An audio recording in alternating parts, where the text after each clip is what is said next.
On this episode of Screen Geeks, we're going to talk about that newly released Season 2 trailer of The Mandalorian. So sit back, relax, and enjoy the show.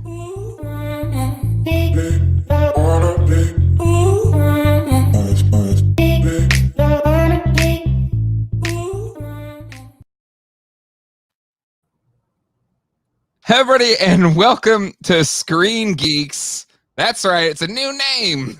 My name is Jay. And with me, I'm Ralph. I'm not a dad. I feel like I don't have to explain myself. Yes. So, given the original Geek Dad Live thing was just to do a live stream, but since this has pretty much become its own show, it kind of just made more sense to call it something else. And given that I have another show that I do called Toy Geeks, and since, Ralph and I, we generally talk about things that are on a screen of some sort, Screen Geeks seem to fit the brand, so to speak. So, new name, but the same old show. But Ralph, how you doing, good sir? How's the air quality out there? It's been nuts. Better. It's better. The sky is back to being a light gray. Okay. All right. No, it's actually really good. I'm looking into it right now. It's very blue. Not like very, very blue, but it's blue. Mm-hmm. So yeah, that's good, man. It was orange. Yeah, I'm not coughing insanely. Yeah. I gotta go clean out my air filters or talk to my landlady about that. Yep. So I'm sure it's full of junk. Of renting is you can just have somebody else do it because that's what you pay for. Right. Well, good. Well, I'm glad the air quality is better over there in California way.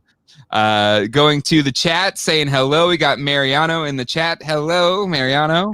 And then we also have Eddie Aguilar. This was posted before we even went live. Hello, I love The Mandalorian. I have Baby Yoda on pre-order from Sideshow Collectibles and The Mandalorian with Baby Yoda and an Incinerator Stormtrooper. That's like a 1G, Eddie. Good for you. I do have, I think I very impulsively, hopefully Colleen's not watching this right now, I very impulsively pre-ordered that life-size Baby Yoda from Sideshow Collectibles. Yeah. I don't know if it's going to come, but... So... I don't do this kind of thing a lot where you buy something without the wife knowing. I got the Mondo Mandalorian Season 1 vinyl box set. Ooh, nice. I could tell it was met with sort of a, oh, okay. But I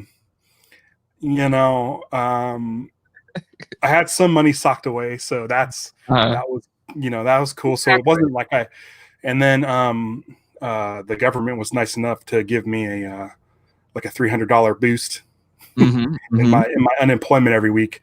I really wanted it.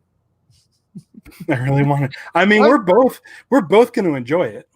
Exactly. It's really, that's how you pitch it. It's for both of us. Yeah. Have you seen that set? No. Let me pull it up now. Unreal. So it's an 8-disc set, 8 vinyls. 8 vinyls.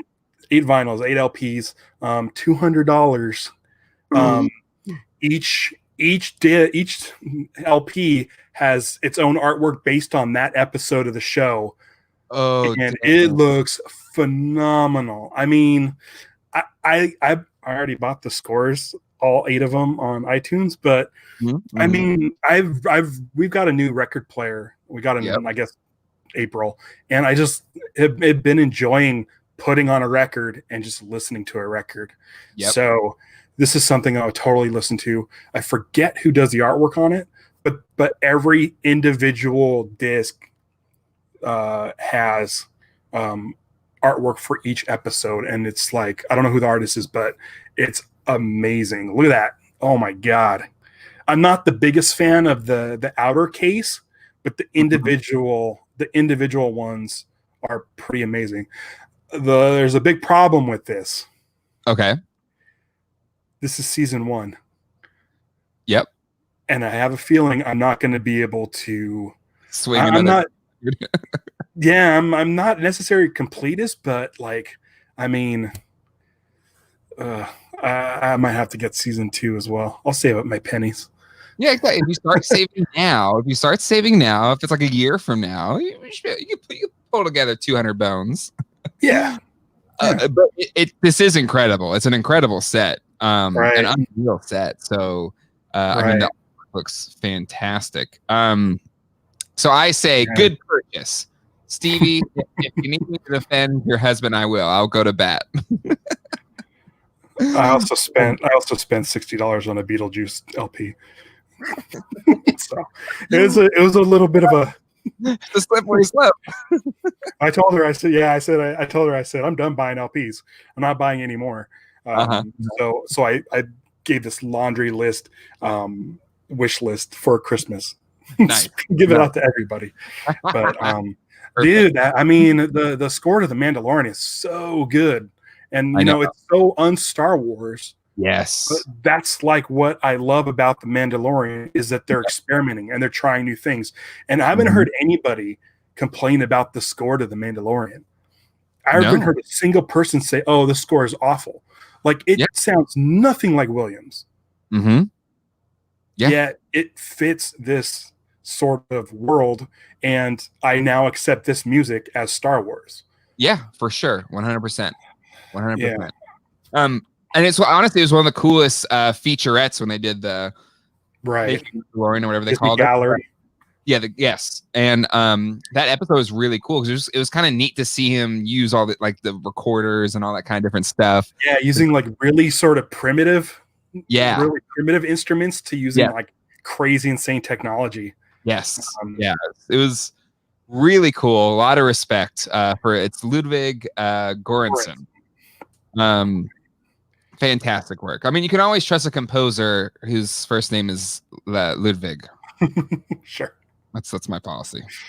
I only know him and Beethoven, but whatever. So, yes, we are here to talk about season 2 of The Mandalorian. The trailer dropped this week. Last week, we did share those first looks from Entertainment Weekly, which was great. It was kind of first taste. But there was a lot of, just like, when is the trailer going to drop? Like it's October 30th. It's coming out. It should drop any second.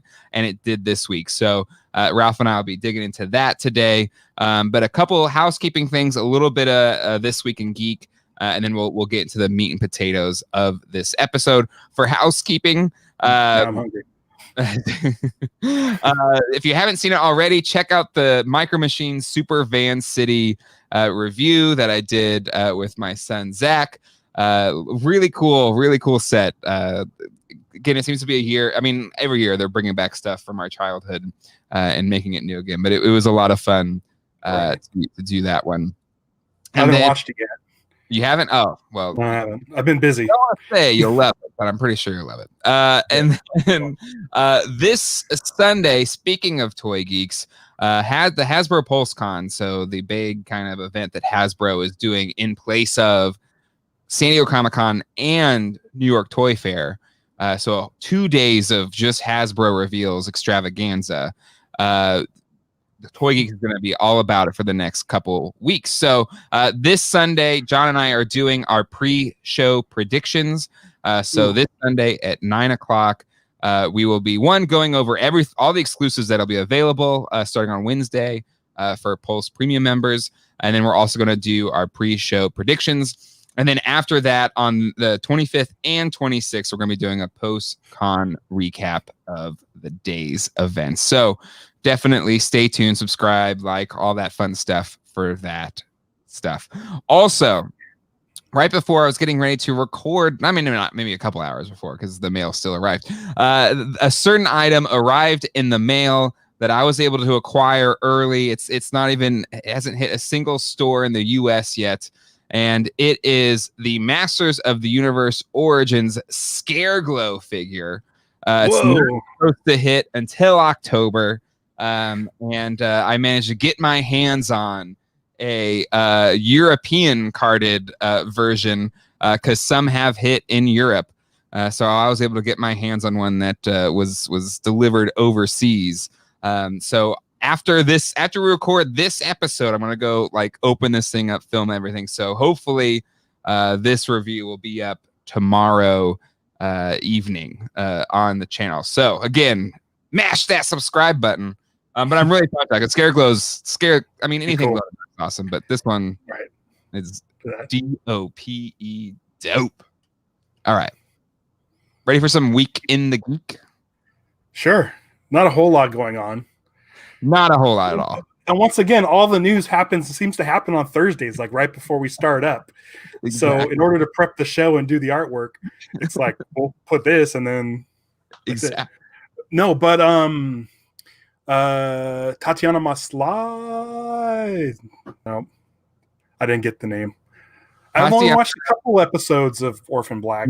Tatiana Maslany. Thank you very much. She's going to be playing She-Hulk in the Netflix, in a Disney Plus series. Disney Plus. Yep. That's perfect. Cool. I think that's great casting. Did you watch Orphan Black? Or you said you didn't watch that many episodes? I watched a little bit of it. I think I watched the first season. This is the perfect time to watch all that stuff. I need to catch up on so many things. She's great. I mean, what she did, she's a fantastic actress. What she did in Orphan Black was incredible, like playing all those different characters so convincingly. And, you know, playing a character like She-Hulk, which are probably kind of two different personalities or whatever. Again, she's an amazing actress. She's going to knock it out of the park. And then most recently, she was on that HBO's Perry Mason kind of reboot, which was fantastic in that as well. I haven't seen that as well. It's the Perry Mason show is really good. A lot of fun. What was fun about that one is I was aware of Perry Mason as a character in pop culture, but wasn't aware enough to know that he was a lawyer. So like when he becomes a lawyer, I was like, oh, and the con's like, yeah, he's a lawyer. I'm like, oh, I didn't know that at all. It was really, really good. All right. Going back to the chat. Let's see. Just watched the latest episode of Star Trek Lower Decks, and it is awesome. I know we're talking about Mando, but I like Star Trek and Star Wars. Again, Geek Dead Life, Screen Geeks, Toy Geeks, we are all-inclusive geekery. It is all welcome. I have taken the opportunity for the last couple weeks to hunker down and make it through Star Trek, the original series. I've always struggled with it. I've already started and stopped several times, probably like 3 or 4 times in my lifetime. And this time I'm like, okay, I'm going to do it. And as soon as I got past like episode 5, I started really getting into it. And so I watch about an episode a day. I have 2 more episodes in season 1, and then I'm on to season 2. And it's literally been like 2.5 weeks, something like that. So I'm really like blasting through it. Yeah. I like it. It's a great show. It's just the first like 5 episodes are all very similar, and they all take place on the Enterprise, and they're all sort of, there's like a stowaway or someone's altered in a way where this mysterious. But I really, really, really have been enjoying Star Trek. I haven't watched TOS since I was a kid. I did a rewatch of TNG early days of Netflix. But I was always a big TNG kid, loved TNG. And I watched TOS because I also loved TNG. Because I don't know about you, but the TV that I had was an old, UHF, VHF antenna TV. And Star Trek was one of the shows that was on like the channel that was pretty easy to get with my antenna. Right. So one of the ones I used to watch all the time. I think it was not UPN, but maybe it was KUSI, which was like one of those local type channels. But anyway, love Star Trek. And then, Jack, my dad, he's a big Star Trek fan as well. So he was the one that's like, well, you got to see this and you got to do this and you got to do that. So he was the one that really kind of brought me up to speed on the Trek. Yeah, I have a long history with Wrath of Khan. I'm sure if I were to talk to Jack about it, Don't. Just make fun of me. He's actually saying it right now. He's not even watching this, but he's saying it right now. All right. Eddie says the wife actually bought the life-size Baby Yoda as a birthday present back in April. It better not come in December. Then she'll say it's a Christmas present. Yeah. It's well, that's the thing is I can get, like, Steve, if I were to get a $200 Baby Yoda, she'd be over the moon. Okay. So I got a score thing. Okay. I can make it up to her. I'll get a Baby Yoda. You want a Baby Yoda? I'll get you a Baby Yoda. Yeah, okay, the Mandalorian train has a lot of cars, and once you're on it, costs a lot of money. That's from everything under the umbrella. Also, I dig your avatar. That's the Mary Poppins umbrella parrot, I believe, is what that looks like. Yeah. But yeah, I mean, that's where with Hot Toys, they're so pricey. Oh, I know. I saw that Wasp, the Ant-Man and the Wasp Hot Toys figure with Evangeline Lilly, and I would only want to get that figure to get the Kate Austin head for Lost, to make a Lost figure. Maybe I'll be able to grab one. Maybe. Yeah. Oh, how are you gonna do it? Grab it? Look in the secondhand market. Maybe I guarantee you, and maybe Hot Toys won't do it, but Blitzway, which is kind of another company, like they did the Ghostbusters kind of Hot Toys like figures. They've done TV shows and stuff like that. I bet you at some point in time they're going to do Lost kind of 12-inch scale. I hope so, because the Funko Pops kind of fizzle out after the first wave. And the mileage you get on the McFarlane figures varies. Like the Hurley figure, I think is pretty good, but the Kate one is awful. Yeah. Or she's scared in the bamboo. It's a weird. Looks bad. It's that kind of earlier McFarlane stuff, which is more like a statue. And but again, some of them work. Like I feel like the Hurley one's great. The Charlie one is really good. Did Sideshow put out a premium format John Locke? Is that something I'm imagining? Where he's standing on the hatch and it can light up. That's the toy? That's the McFarlane one, I think you're thinking of. I could have sworn there was a premium format John Locke. Nothing. Why would I think of that? I swear it was something that we had in our comic book shop. I'm seeing customs. I'm not seeing a one. Yeah, I'm seeing all customs. People that use G.I. Joe bucks to make the figure. So nothing official for those Lost fans out there. I'm happy with the Black Series Baby Yoda and waiting to buy, then probably loose, and then buy again the vintage collection Baby Yoda. That's the one thing I've been able to avoid is buying Star Wars toys. Right now I have Toily back here. He's playing with my old Biggs and Wedge action figures. Yeah. I had just this bag full of Star Wars toys, and I took all the Rebel pilots out, and I took out all the Imperial officers, and then gave the rest to my friend who has like a bunch of kids that like Star Wars. And I'm like, dude, there's pretty cool stuff, and 90s toys. There's a bunch of everything in here. I think I even gave him the one that the Han Solo that came with the removable stormtrooper helmet from like Kellogg. I just don't want any of it, except for my Rebel pilots. My Rebel pilots are my dudes, but I can't. I don't have any Star Wars stuff. I have the 2 lightsabers and then the Millennium Falcon you gave me. My Star Wars shelf is like this big, and then the Kenners. Your Vader case, right? Yeah, I have the Vader case, but it's like getting into the Black Series. They're bigger. They take up more shelf space, and I don't. It's like, oh my gosh! And I know, like they had the you found that metallic, I think the carbonite Mandalorian. Yeah. Dude, that thing is awesome, and I would love that. But I know I would need to get a Baby Yoda, and then I have to get a Cara Dune if they have a Cara Dune. I don't know if they do. Do they? They do, and she looks dope. Yeah, see, it's tough. I know as soon as I get one, that's it. So I try to keep my stuff to a minimum. So that's what I agree. There's too many Star Wars toys to do all of them. It's impossible. So that's why I collect the vintage figures too. I'm only one away from a complete collection. Yak Face, which I'm intentionally almost avoiding getting because once I get it, then I'm done. But then the Black Series figures, I really, at this point, I don't want really any of the original characters because again, I have the original Kenners as like, original trilogy figures. But I do want to get like a complete Mandalorian team, or character set.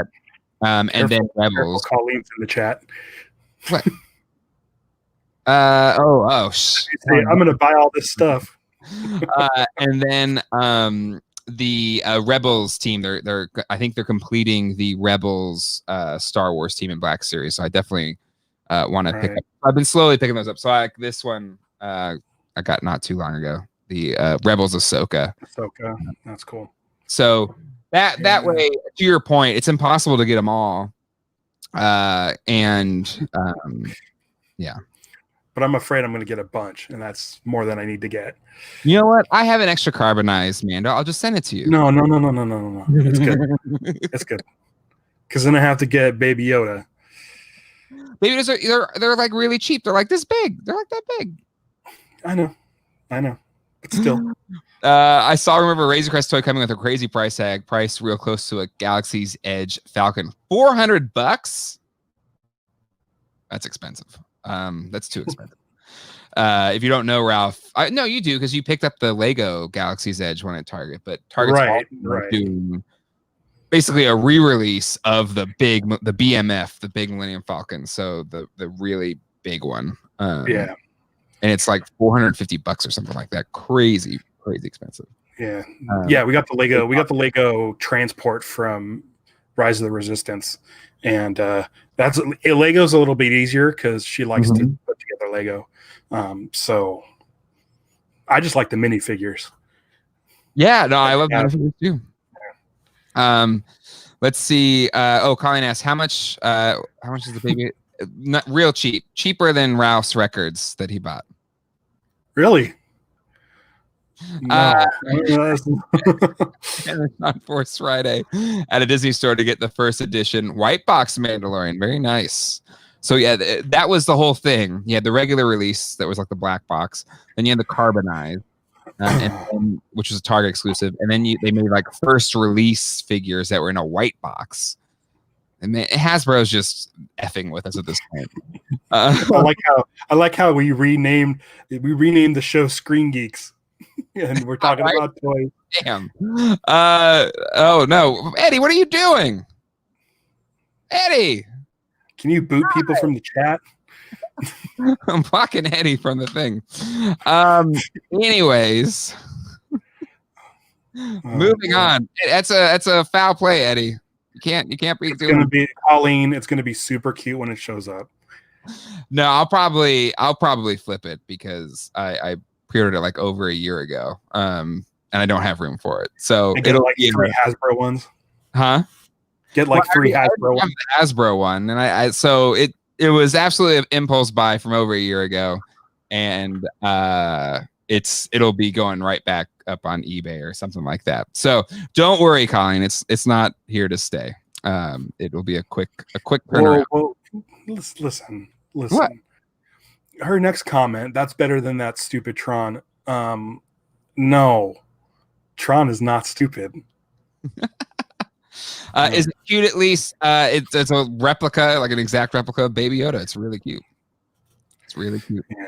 Yeah. Eddie. Tron is cute. It's Colleen. It's beautiful. Oh man. All right, let's get into this trailer. All right, enough monkeying around. All right. Are you going to be able to show anything from it? So yeah, I did show some video clips in the intro.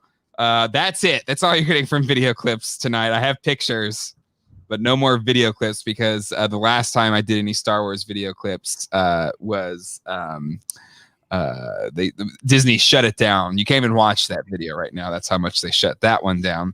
But I do have some pictures to go along with our kind of breakdown. Now, I believe you already did like a initial reaction to the trailer, right? On Casino Skunk. On Patreon. Right? On your Patreon. Yeah, if you go to my Patreon. I go through, it's about 25 minutes to a half hour, something like that. I go through it shot by shot and just wildly speculate. They're fun. I love the way you do trailer reactions. Real quick plug. I know I do this every week, but for those of you that aren't part of my Patreon, which is only $1, I have put up my Mandalorian podcast available to everybody on YouTube, on my YouTube channel. That's why today my name says Casino Skunk instead of VHS Dude. Mm-hmm. Go to youtube.com/Casino Skunk. I put all 8 episodes for free, and Jay is on the 5th episode, the Tatooine episode. Oh yeah. So check that out. It's free for everybody. That's just a small sliver of what I have available on my Patreon. So if you want to hear me and Jay talk about episode 5 of The Mandalorian, youtube.com/Casino Skunk. I'm probably like the least important guest out of your whole season of Mandalorian. So like, no, that'd be Jack. So yeah, definitely check it out. youtube.com/Casino Skunk. Not only that, but Ralph does an insane amount of online content. I spent the last 2 days working on that site because I never used it for anything. Yep. And so I filled it with all kinds of content.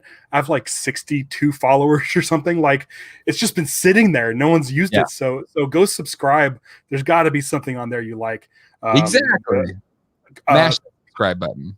Kaiju podcast episodes are up there. If you like Jorge Garcia from Lost talking about Godzilla movies with me, that's up there. There's all kinds. There's VHS Dude stuff on there.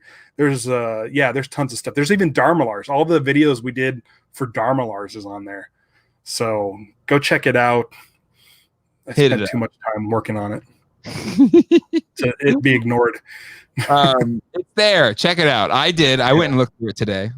And there's also the playlist for the Screen Geeks. So right. I think you added. Yeah. Oh no, that's my wife laughing. I was surprised how much you were showing of the Clone Wars. Listen, I was doing like minute clips. I didn't think it was that bad. Disney thought it was bad. Oak City Gamers. Yeah. What's up? Hello, Oak City Gamers. Another great channel on YouTube. Check them out.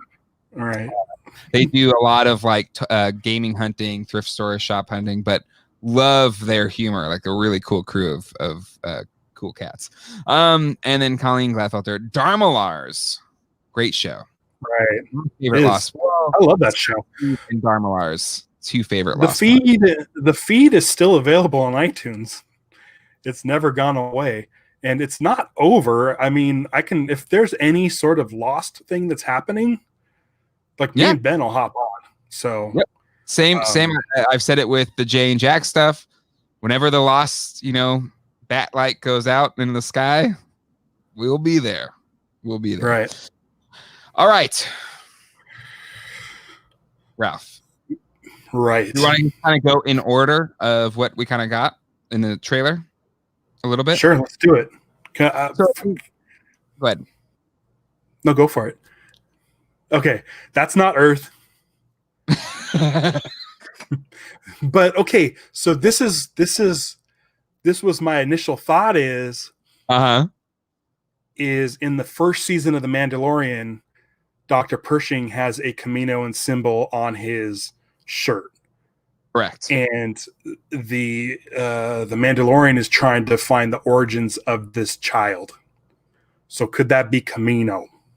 Kamino's all ocean though. It kind of looks like there's some land on that. Time has passed. Look at Mustafar in The Rise of Skywalker. Mm-hmm. Okay. Things change. Okay. I'm just saying. Maybe. I could be wrong, because there's a fishing village coming up with a lot of Quarren in a seaport. That might be. So it's wherever the Quarren come from, maybe, or it's Mon Cala. Mm-hmm. Yep. Who knows? But I thought it was interesting too, just how in disrepair the Razor Crest is. Like, it's not even flying straight. That back cargo doors open. And there's a lot of the trailer of them like he's on a ship and some other things. Like I wonder how soon he's going to lose the Razor Crest and they're almost just like walking on foot or something, or just kind of or taking a boat somewhere. Yeah, exactly. Take a boat. Like, why would you take a boat in Star Wars if you had a spaceship? Exactly. So, I would find that really compelling, because later on in the trailer, it does look like he's going toe to toe with some New Republic X-wings, biker scouts. Yeah. I have a theory about that. Let's see. All right. Let's see here. But still, it definitely sets the tone, I think, with that being the first thing that we're seeing, image that we're seeing, it's going to be a struggle this season. I think that to me is like that's what they're telling us. It's going to be a struggle. It's not going to be smooth sailing. If they're going, I don't know how many seasons they intend on doing, if it's 3 or 5 or whatever. They're definitely echoing Empire a little bit. One, if it is going to be a struggle, and two, the logo being that kind of ice theme, which Empire started off. So that's how I kind of took it on that one. Now we saw this in the first look stuff from Entertainment Weekly, but it looks like we're returning to Tatooine, I would assume, right? Seems like it, or the planet from season 1, because in this shot the Razor Crest fully functioning, and then later in the trailer you see Greef Karga and Cara Dune. Looks like some time has passed, so it could be that planet. I don't know if I don't remember the name of it, but it could be Tatooine. But I want to say this is probably that other planet. But do they have off-world Tusken Raiders? Right? Like exactly. So maybe it is Tatooine. I don't know. Well, I think there's a couple of ways I could see that going with returning to Tatooine. One, I think it's Peli Motto or whatever, Amy Sedaris' character. Right. Because I would assume we're going to run into her again, right? She seemed like somebody that would go back to that port that she ran. We also have Timothy Oliphant's Cobb Vanth, I believe is how you pronounce his name. Maybe not. But so he is, I think he was a slave, found Boba Fett's armor, became a sheriff. If he found Boba Fett's armor, I would assume that would happen on Tatooine. And then we also have, I'm blanking on the actor's name, but he's coming back and apparently doing a brief appearance as Boba Fett. Tamara Morrison. Thank you. Well, we know Tamara Morrison's showing up, but what if he's Captain Rex? Exactly. But why not both? That too. Why not both? Yeah. That would be really cool if Rex. What if he's Captain Rex, but he found Boba Fett's armor? That'd be true. But the Timothy Oliphant character too, I think is because again he's going to be in Tatooine, and then we had that scene at the end of that episode. I think episode 5, the one that I did on your Patreon show. Mysterious figure. Exactly. Is that this Timothy Oliphant in Boba Fett armor, Cobb Vanth? Is that who that is? So cool. I'm 100% that it's Tatooine in my eye. All right, I'll go with it. Yeah, because if they have off-world Jawas and off-world Tusken Raiders and off-world Bantha, I mean, come on, I mean, it's fine, but I feel like the Mandalorian is about like creating new things. But we'll see. That kind of is like Tatooine-like, but we have no proof that the Razor Crests are indigenous. Marino Chacon says, I want them to expand the galaxy, not show the same planets and ships again and again. I agree. I also feel like I'm what I like about the Mandalorian, it's not about the Empire and the Rebellion, and this trailer has some of both. True. So that's it's making me a little bit anxious. I really like that the Mandalorian could live on the outskirts of Star Wars. But you'd have to think they'd run into the New Republic at some point, right? They'd have to. Yeah, I guess so. But I like it. I like it. Everything under the umbrella. We had off-world Jawas last season, so off-world could be a regular thing. Yeah. We'll see. Amy Sedaris is a prolific makeup artist. She definitely is ready to be tapped again. Is Hoth and Ilium the only ice planets in live-action Star Wars? Star Killer Base? Is that Ilium? What's Ilum? Ilum? I don't know. I'm bad. I like the callbacks to Clone Wars in season 1, and Carl Weathers is great. Agreed. Yes. So I definitely think Tatooine, and I think the reason why is Amy Sedaris' character, Timothy Olyphant, and maybe Boba Fett. Because I would think maybe Boba Fett wants his armor back or something like that. I don't know. Like that's to me how I see that going. We'll see. I like it. All right. Speaking of ice planets, we did kind of return to an ice planet, and I realized that I didn't actually upload that picture. But we see it in that shot of like Baby Yoda and Mandalorian, and there's like a crashed ship behind it. At first, I thought it might have been. I couldn't figure it out. I thought it was a Y-wing, but it's not. No, yeah. Do you have a picture of the Mandalorian approaching that sort of town? There's like a town. It looks like almost the skyline. He's got like a skyline behind him in the dark. I did not. It's right after Lucasfilm.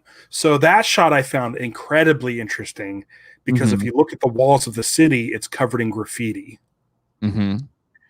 And anyone who watches Rebels knows that graffiti is something tied to the character Sabine Wren. Yes. So I feel like Sabine is in the show. And they've said, or there's rumors she might show up. I don't know if we've confirmed an actress playing her. Maybe they did, but go ahead. I'm sorry. In the trailer, we see Sasha Banks. We do. Who is a WWE superstar. Mm-hmm. At first, I thought it was Ahsoka, but there's no way she's hiding horns under there. Correct. I think she might be Sabine Wren. Okay. Because they're talking about the Mandalorians versus the Space Wizards. Mm-hmm. But I think she's just a Mandalorian. The last time we saw her was with the Dark Saber. Mm-hmm. And now we know that Moff Gideon has the Dark Saber. Correct. So she's kind of tied to the Jedi as well as Mandalore. So Sabine would be perfect for the show, and I want to say that is Sabine. I feel like her age is perfect as far as the timeline goes, from 5 years before the Battle of Yavin, and then 5 years after Return of the Jedi. I think she fits perfectly. Well, we saw her, like, because the kind of epilogue to Rebels was after the Battle of Endor, right? So, that's a great call out. I think Sabine is perfect. Yeah, I would be more excited to see Sabine than Ahsoka, to be honest with you. That's right. You don't really like Ahsoka. I forgot. I like Ahsoka, but I'm like, I don't know how to put it. I really like the character. Mm-hmm. I don't like her showing up in Rebels was pretty cool, but now she's going to show up in Mandalorian. It's like, if she's so important, she should have showed up in the Skywalker saga, which I guess she kind of did at the end of Rise of Skywalker. At least her voice was. Yep. But I don't know. I like Sabine. I really like Sabine as a character. Well, okay, but if Sabine can be here, why can't Ahsoka be here? Because this is Sabine just showing up in one other thing, as opposed to Ahsoka showing up in everything. You know what I mean? Been in Rebels and Clone Wars, right? Yeah, but that's what I'm saying. She was a main character in Clone Wars, and then she became a pretty big character in Rebels. Well, really, and now she's going to be part of this storyline, which is like, okay, I don't know. All right, okay. I mean, I don't want to say you're being a cranky Star Wars fan here, but I just, but no, I get it. You know, but to me, what I don't mind Ahsoka being in so much because I think she's great. I think she's a great character. Really love her story. More so than the newer character, or at least what how it ended up. Because I know you're a big Rise of Skywalker fan. I loved everything until Rise of Skywalker, but again, we're inclusive of all geekery here. Yeah. Anywho, but so that ship behind there, I can see where you're saying Y-wing just because it has that kind of the shape, but it's not. Mm-hmm. It's not a Y-wing. Yeah. You know what I want in this show? What? Since Dave Filoni and Jon Favreau are playing with their Kenner toys, I want them to start making mini rigs canon. Yes. What's stopping them from making mini rigs? Because they already put the troop transport, which we also saw in Rebels, but correct. The troop transport's now in the movies or in the show and Rebels and this, and so that's cool. But like those mini rigs, I had those were the toys I was like able to get when I was a kid. They were cheap Star Wars vehicles. Mm-hmm. George Lucas always said these are the vehicles that are just to the left and right of the frame of the movie. Mm-hmm. I would love to see some of those mini rigs, especially the one that had the it was like a snow trooper one where it was almost like had two bulldozer wheels, and they would sort of slide down. You could like push them down and slide them out. Where is that dude? Where's the dude I'm talking about? Right here. Oh, he's up where the back, the second from the right. Mm-hmm. I love that thing. That thing was cool. It was like a little kind of stilty, high up, rolly thing, and then you push it down, and it would be a flat sort of. It almost reminded me of the Bat Pod from the Dark Knight. Yep. But throw some of these in there. Oh, you know what? I had that transport. The one that Vader's standing next to? Yep. On the bottom left, I had that too. I'm going to have to find some of these. I'm sure they're easy to find. Yeah, they're not too expensive. Most are pretty reasonably priced. And I think I had the AT-ST head that turned into like a little plane. They reminded me of Mask, and I love Mask. But I think I need to get my hands on some of those mini rigs. Put those in the movie or in the show. I agree. I'm surprised they haven't. What would you want to see? The AST-5? I think that's a good one. Yeah. The Endor Forest Ranger is fun. I dig the what is it? The MTV-7 or one of these? Not the bottom. AST-5. I think the AST-5 is pretty cool. Anyways, I agree. I think that's a great call out. Yeah. Because we got the blurgs, in season 1 and the troop transport, the Kenner troop transport. Like those are really sort of crazy, like hardcore fans know that stuff. Like we all know like the Salacious Crumb. Oh, look at he's being barbecued. Like everybody knows that, but this is like this would be like for like old Star Wars fans, but vintage Star Wars fans. That's where it's perfect because this could easily exist in that world, and it would be really cool to the people that care about it, and it wouldn't hamper the story. They have the shot of like the speeder bikes coming down off of the platform into a canyon. Like stick one of these, the whatever, I don't know which one that is that I'm talking about. The second to the right over with the storm with the trooper in it. It's like a little Put those in the canyon. Have those rolling around doing stuff. Oh, that'd be cool as hell. I agree. Yeah. I'm 100% with you on that one. Going to the chat. I want to see Ahsoka in live action. Oak City Gamer. Ahsoka needs to be there. She will. Oak City Gamers, the big characters get torn down in Rebels. And Rebels is about the deconstruction of the Rebel movement in some ways. And how it becomes the new Rebel movement. There's a lot of nuance to Rebels. The image has been on point, and it kills me that my two favorite Star Wars theme franchises are reeling in some loss of identity. It's like Star Wars is a franchise turning 40 years old.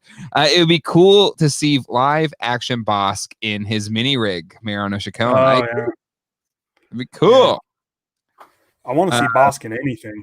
Just when they mentioned Bosk in Solo, I got super amped up. He's my favorite of the bounty hunter lineup on the Star Destroyer. He's also another toy I saved. I did not give that to my friend. Nice. Bosk is rad.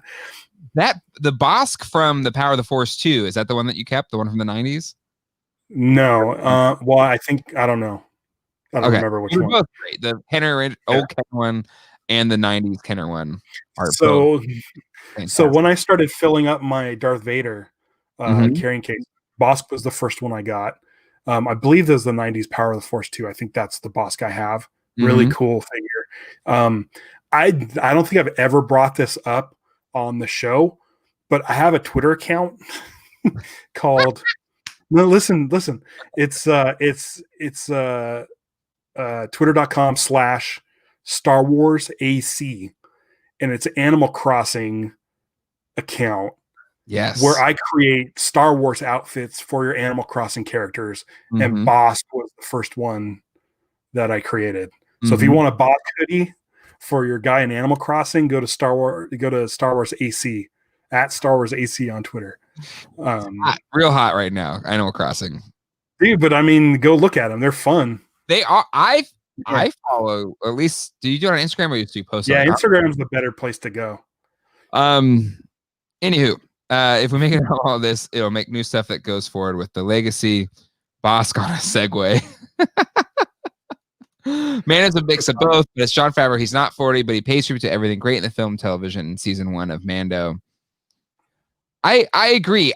To me, Mandalorian season 1 is not perfect, but I really enjoyed it. It's a really good ride. And it feels like it's not Star Wars, but it feels like Star Wars, and it's kind of like hit that perfect like middle ground of new but old, and it was great. Ralph, if you have more Star Wars toys you don't want, you can send them my way. I think I literally got rid of everything except for the guys I like absolutely love. So yeah, I don't know if something comes my way. I think I need a new Chewbacca. The one I have in my Kenner case is missing his nose. So if I find a Chewbacca with a nose, then I'll send you the one without a nose. I've got a few vintage Chewbaccas. So whenever I find a vintage Star Wars figure, I just buy it and then I put it away. And so you swap it out with like the best one, or you always have the most optimal one on your shelf. I keep whatever one I've had the most generally. So so I've have in my vintage Star Wars collection, I've had ones that I bought as a kid at swap meets. Those are the ones that stay in there. Even if I find one that's nicer, those are the ones that stay in there. Because of course I've had them for nearly 30 years, so those are the ones that are gonna so that it's weird. I have a weird thing. I don't need mint. Yeah. Just as long as it's not thrashed, I'm usually the ones I've been collecting are just in good shape with their weapons. That's good enough for me. Yeah, exactly. I give Fets. I give season 1 of The Mandalorian 94%. 94. Okay. That was for Rob. Okay. Have you seen Chef? I mean, we all seen Iron Man and Mando. I have seen Chef. It's it's a Jon Favreau movie. I think it's on Netflix. Oh, okay. It's a good movie. It's a really good movie. Also, Elf is good, and Zathura is okay. It's a little annoying. The kids are a little bit much. Yeah, I haven't seen that since I was like a camp counselor and like showed it to kids at the camp. I think the only Jon Favreau movie I haven't seen was the Cowboys and Aliens. I saw that one. That was disappointing. Okay. Considering the actors in it, it's like you have Harrison Ford, Daniel Craig, James Bond. James Bond is in it. The character, not even. All right. I don't remember it making me cry, but I think Chef is. I remember it being a really good movie. And then Oak City Gamer says, "Have you seen Swingers or Made?" I have not. Bits and pieces. I'm bad at this game. I'm sorry. Okay, back to the trailer. Things in the trailer. I love your Sabine Wren theory. I think it's a really. It's definitely not Ahsoka. No, of course not. And then I noticed Fetz earlier mentioned that she's not an actress, which she's not. She's a wrestler. She is also like the cousin of Snoop Dogg. Oh, really? Yeah. For a while, I watch wrestling every once in a while, but Mhm. yeah, she's. I like her. I like her. She's cool. But I mean, I think this is the first like WWE/WWF superstar in a Star Wars thing. I can't think of Yeah. any other movie that has like a wrestler in it. Yep. So it's just kind of And I'll fun. also say, like, look at The Rock. He's a good actor. And then look at Yeah. John Cena's fun. John Cena's fun. Yeah. So, but I mean, for Sabine Wren, it would be cool if she was, because I know she's very athletic, and it'll be pretty cool to see her jumping around like on Rebels. So we'll see. We'll see who it is. Yep, I agree. More of these Outlander TIE fighters, as well as the yeah, those are neat. I just think it's really cool. I mean, I know you're concerned about the or at least the remnants of the Empire, right? Right. In this, but I'm okay. I mean, dude, it's Star Wars, so I'm not like, I love stormtroopers. I think they're the coolest, and you know, like, that's fine. If I get to see stormtroopers, especially like the classic stormtroopers, like that was like the best part of Rogue One, was being able to see classic stormtroopers again. Yes, agreed. Because with the prequels, and then like Force Awakens and Last Jedi, I was like, you didn't get to see classic I hadn't seen classic stormtroopers since '83. Yeah. So, yeah, I'm all on board. Yeah, I agree. I agree completely. And in the documentary, the gallery documentary, when they brought in the 501st, like the actors, and you get to see them like finding out they're going to be in the thing, I cried. I will readily admit, like, tears were so like, it's so cool. So it was really moving that, you know, these people that are clearly fans to the level of which they will create real like stormtrooper costumes get to be in Star Wars. So cool. Such a really neat moment. The kind of in here with the Gamorrean fight, I thought was really interesting. The thin Gamorreans. Yeah, that was vibro axes. And we also have the conversation with the Abyssian or Abyssian. Yeah, I think so. You pronounce it. The comb over. He's got a comb over. I love that detail. It's something about that that's like, it's. I mean, obviously, it's like a puppet face, but the fact that they gave it a comb over adds to the quote realism. I guess it's not really, doesn't make it realistic, but I like that detail of it, that it has a comb over. And yeah, the way they that whole scene, the whole sequence is really cool, because, you know, you talk about how the child's with him, he's always with him, and there's, you know, it was in the beginning of this episode, I showed it, but, you know, when he's when the Baby Yoda or the child, you know, is like, oh, press the button, it's about to go down, press the button, goes in. I love. So it's neat. They're keeping their relationship is building to the point where they kind of, he knows like, oh, time to go in the little egg. Right. And he takes out a Zabak or a Zabrak. Yeah, at the very end, like puts a knife in him or something like that. Anyway, a spear, a little dart. It was a great trailer in the sense that it gets you excited for the new season. Didn't give much, almost intentionally so. I don't expect any of these scenes to be that revelatory, to be honest. Right. And I think trying to set the mood and the tone, which I do think they did a pretty good job with that. I think the only thing we didn't talk about were the X-Wings. We didn't talk about them much. Yeah. In my shot by shot analysis, I noticed one of the astromech droids has a white body with a silver dome. No way it's R2-D2. It can't be. But I want to say that I think an interesting thing that won't happen, but something that I thought would be cool, is he's looking to return the child to a Jedi. Correct. And as far as I know, the only Jedi around at this time are Luke Skywalker, and maybe, if you can count, Ahsoka. She doesn't consider herself a Jedi, though. Right. But she would kind of know or help. Anyway, if it's Luke Skywalker that he has to take the baby to, the child,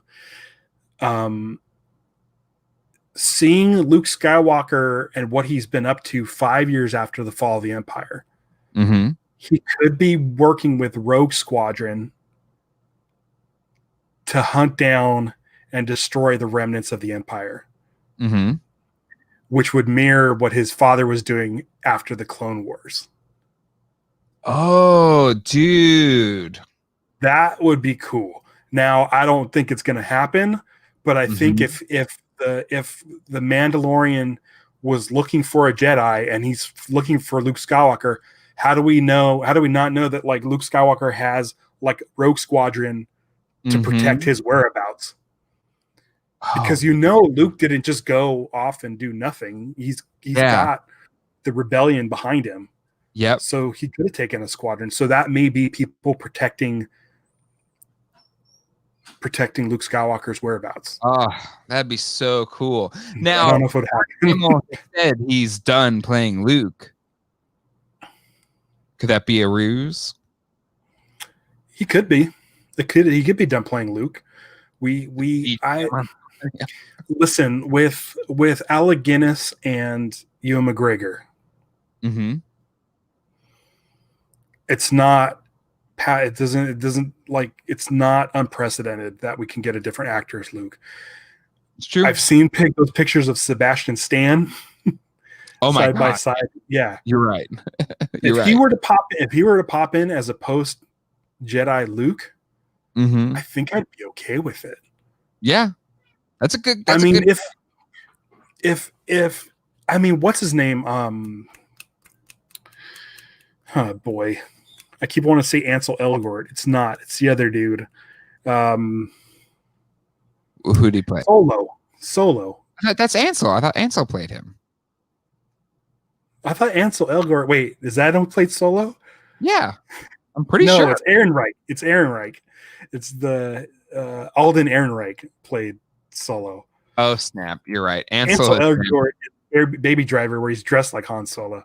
Yeah, but like, and then you have Donald Glover. Like, I think that even if it's just for a scene, like I would be fine with like a Sebastian Stan playing Luke Skywalker. I think he looks like him. I think he's a good actor. They've already got him for Bucky and the Winter Soldier. Yep. Like, even if it's just a cameo, like, no, I agree. And then they also have the de-aged Luke Skywalker that they had in Rise of Skywalker. Yep. Sitting in their hard drives. Yep. Yeah. Listen, I don't want. Like I said, it's this problem where I want it to be its own thing, but at the same time, I'm like, I love Luke Skywalker. So it's hard to say. I